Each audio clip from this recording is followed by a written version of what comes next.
Today we are in Wellington, New Zealand at WETA Workshop, and this is possibly one of the most special days in my life. We're not just visiting the public tour spaces, we have been invited to go deep inside their secret workshops. We are meeting my childhood heroes, the people who worked on the films.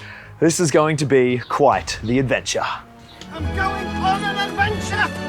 WETA Workshop, a land of dreams and magical wonderment that I have been utterly infatuated with since I was 8 years old. Back in December, Bo and I spent 2 days with the incredible folks at WETA, and so far you guys have seen a few snippets of the magic we discovered behind the workshop doors, but there is so much more to come.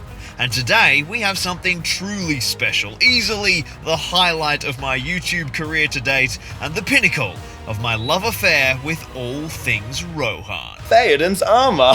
This is a pretty wild day for me as a big Rohan fan. I'm here with Darren Gordine. Some have described him here at the workshop as Rohan. He is Rohan embodied. It's a pleasure to have you on the channel. Great to meet you too. Yep. Talk us through, obviously we're surrounded by some gorgeous Rohan pieces, but first, what was your kind of role all the way back on Rings here at WETA, and what did you do on the project? Basically, one of the first roles I had when I started work, and we're going back to 1998, 1999 here. I know it's like 20 years ago now. It's kind of last century even. So one of the first roles I had here was to develop the look of the Rohan army. Got a couple of examples here. We've got the Rohirrim rider here, the cavalry rider, right up to sort of King Theoden here. The actual suit, Indeed. the Bernard Hill War, Indeed. I might add, and I'm standing next to it. Yep, this is the actual brass original, so It's absolutely the real gorgeous. deal, not even a reproduction, that's the original. How long was the journey of kind of, how many suits did you make, how long did that take, and what was that kind of whole process? Initially, we had a group of designers. We had Ben Wootton, Daniel Falconer, Sasha Lees and Warren Mahi basically put out a few designs for us back when they used pen and paper for doing designs. Well, what a time to be alive. Absolutely. So, not a computer in sight. They would give us the sketches, and they even made us some little maquettes for a 3D sort of look at things. And once those basic designs were approved, I was given the go-ahead to start developing sort of variations on that armor. Foot soldiers here, we started with that. We'd do 100 Rohan, 100 Orcs, 100 elves. And is that sort of across all of the different flavors of Rohan? You've got, or is like 100 riders? That was 100 riders. And then that's a lot of leather. Absolutely, it's a lot of work.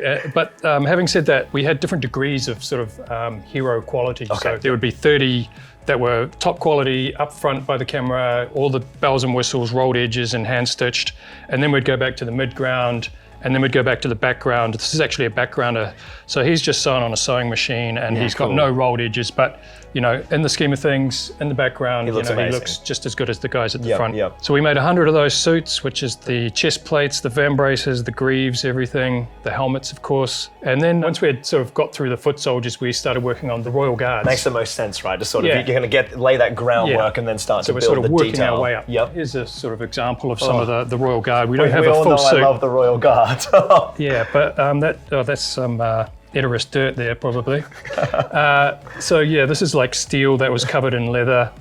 We had a blacksmith on site, Stu Johnson at the time, who did the base armor for us.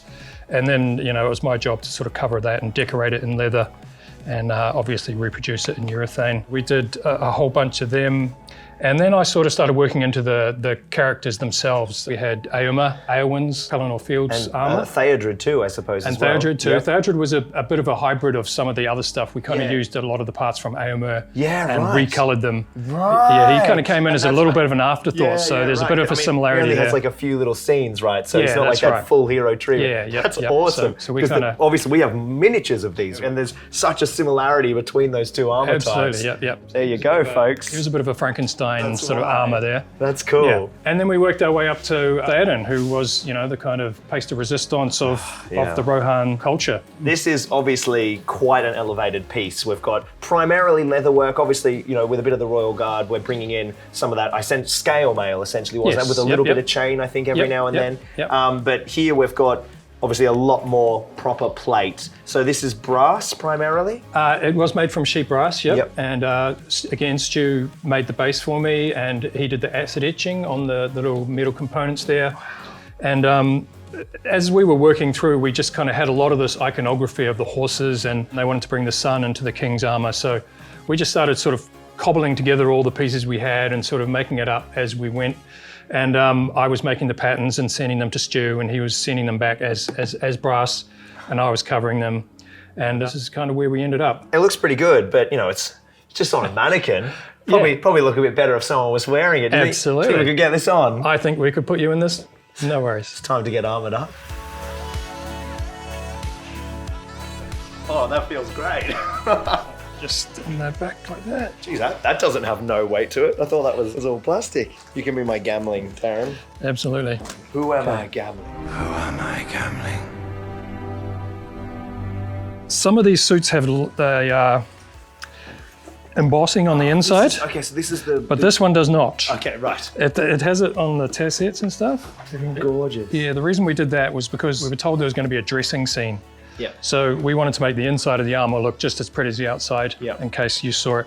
And then naturally, they showed it for 5 frames. Absolutely, it's the quickest dressing scene in history.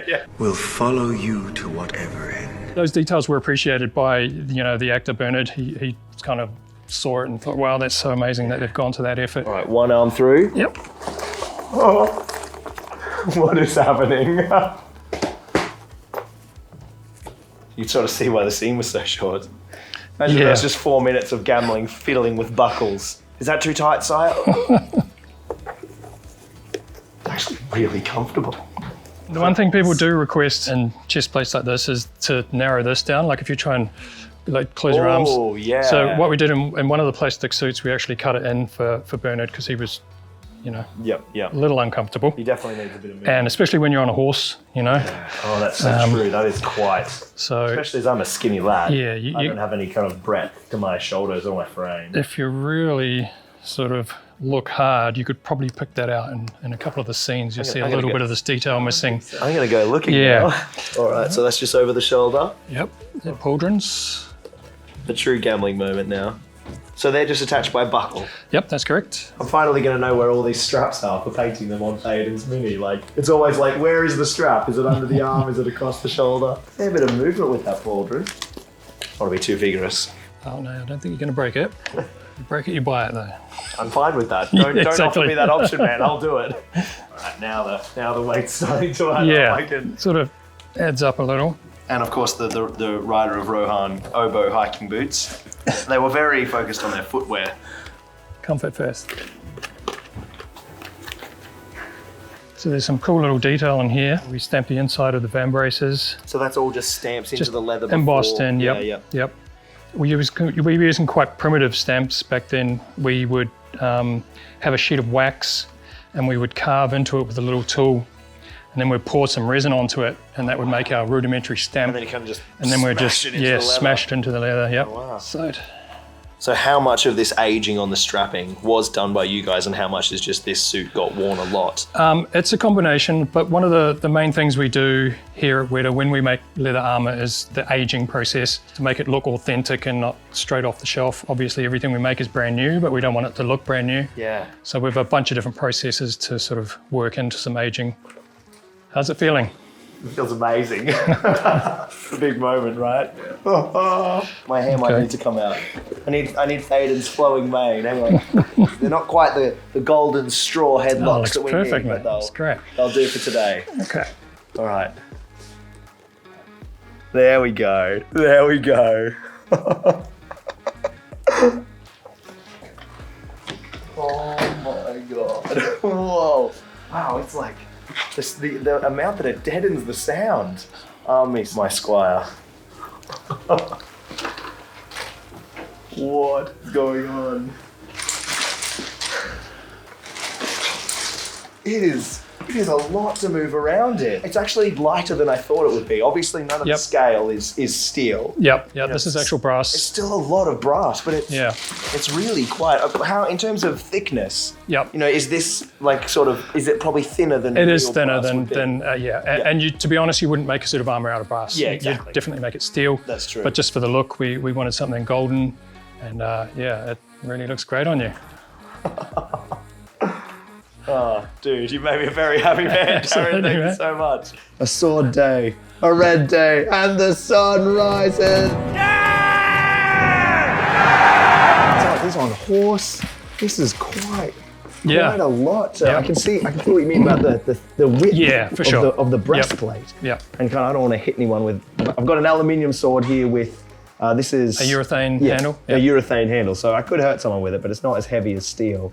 But there is a good degree of movability about it. But it is, I mean, doing this for a 12, 10-hour shoot day, that's intense. How often were they kind of de-armoring or re-armoring? Yeah, in between takes, it's quite common just to sort of take off the chest plate and just give them a cool down. Break up the fans. And then obviously Scabbard was left side or right side? He was actually left-handed. Ah, of course.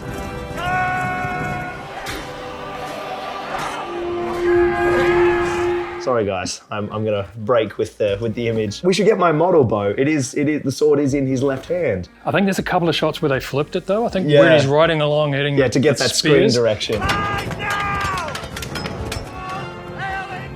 Holding Theoden in Theoden's armor. What is my life, man? What is going on? What has the world come to? Absolutely wild. Here we've got Herogrim. Wow, just wow. This has been an incredible experience. Thank you. You're most welcome. Thank you so much, Darren. Obviously, was this your favorite thing that you built on the whole films? It probably is up there, yeah. You know, just because of the level of detail that I was able to go to with it, you know, it was, you know, quite an experience, especially for a young guy too. I was only 25 at the time.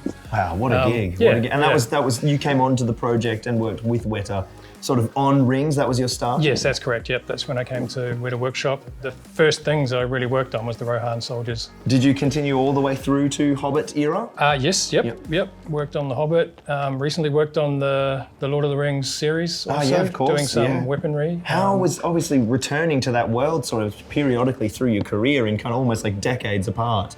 Did you find that, you know, that was obviously a joy or was it fun to return to those styles? No, it's always great to sort of get back into something, and obviously the techniques and everything change in the meantime. So, you know, you've got a whole new process to sort of explore different elements and try and up your game every time. Primarily still with leather in the new Rings of Power? And yes, yep, that's my specialty. Yeah, nice. Yeah, for sure. Leather boy. He's a leather boy for days.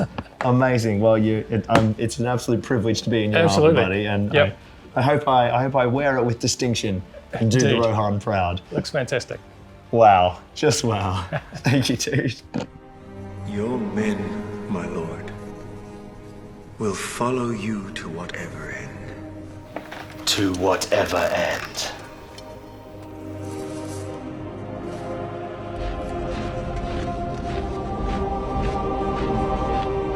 Where is the horse and the rider? Where is the horn that was blowing? They have passed like rain on the mountains, like wind in the meadow. The days have gone down in the west, behind the hills, into shadow.